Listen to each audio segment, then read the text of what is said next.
देश का ही एक अभिन्न अंग है असम।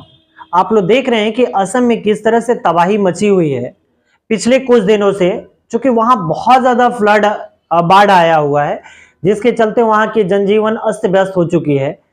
क्या ये नेता लोग जो है चुनाव के समय आता है और झूठी झूठी ढकोसला बना के जाता है, ये इन लोगों का अगर शाब्दिक अर्थ बोले, नेता का मतलब होता है झूठा। जो जितना झूठ बोल देना वही नेता है।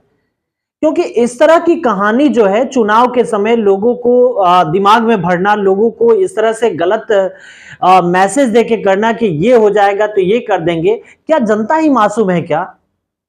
माननीय गृह मंत्री जी की बातों को सुनिए लोग। जब असम में चुनाव होता था तो इनकी क्या विडंबना थी और इन्होंने जनता के सामने क्या कुछ कहा था, उसको जीता जागता उदाहरण इनकी सुनिए लोग।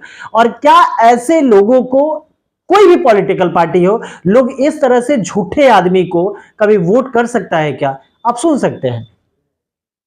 सभा के माध्यम से पूरे आसाम की जनता को आश्वस्त करने आया हूं कि एक 5 साल हमें और दे दीजिए।